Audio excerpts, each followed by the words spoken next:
Humans have been in space for over 50 years, but it's always been about surviving in space. Only in the last few years, it has been about thriving in space, if we want to have a permanent settlement on the moon or on Mars, and that's what we are working with.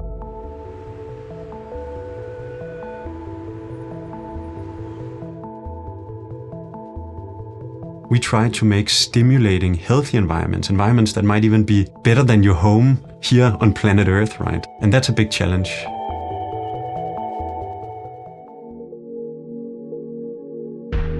My name is Sebastian. I'm the co-founder and lead architect of SAGA Space Architects. We design architecture in extreme environments, and we are in one of our habitats right now. SAGA Space Architects, it started out as a dream. We started it right after architecture school. I played a lot of space games, and I looked at space news, and I was like, somehow it's the perfect match where I can use my technical background together with architecture to create the space habitats of the future. Quickly it evolved into the idea of creating a company that would focus on human well-being in space. We want to 3D print, we want to change the world of architecture, we want to innovate, we want to do it fast, we want to test these things in extreme environments, and no one was doing that. Our biggest goal is to have healthy humans in space.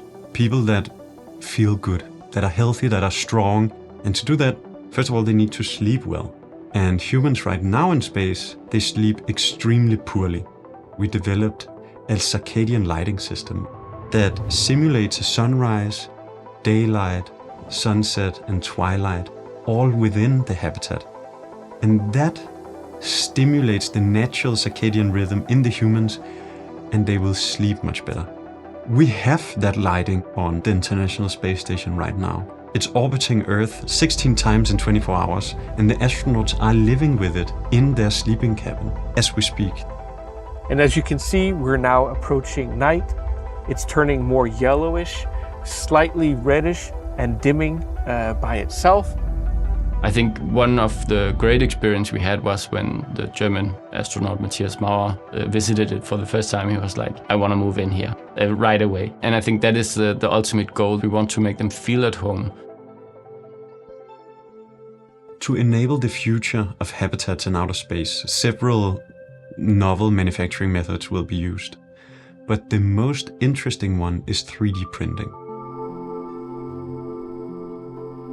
The opportunities with a 3D printer is that you can just send a 3D printer and nothing else, and then use local materials on the surface of the moon or on Mars to print the structures that you need.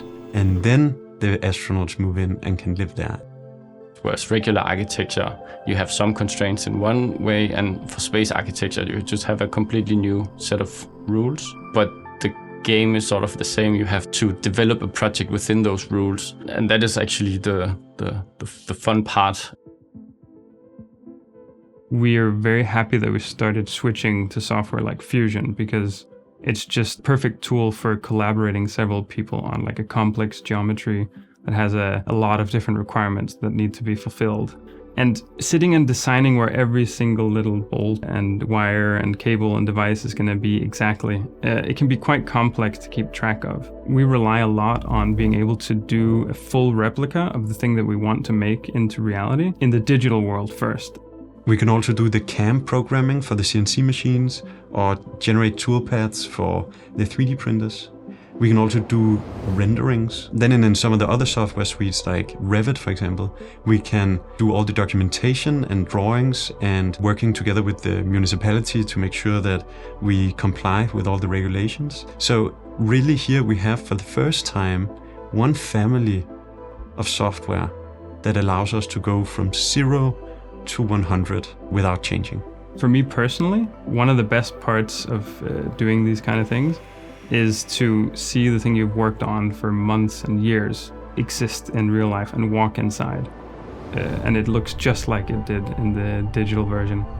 Our latest habitat, the one we're in right now, will be used for the next 20 years to train the European astronauts, preparing them to go back to the moon. So it will actually be probably one of the most heavy used training habitats in the world. One thing that is very clear to me is SAGA can exist now as a small company doing pretty ambitious projects because of the technology we have. We wouldn't have been able to do this 10 years ago, 15 or 20 years ago. I know in the morning when I go into work that in this environment, we can do anything. The people here, the tools we have, the machines we have, the software we have. If I have a dream in the night, then I know my team can build it the next morning. And that power and freedom is everything I ever wanted.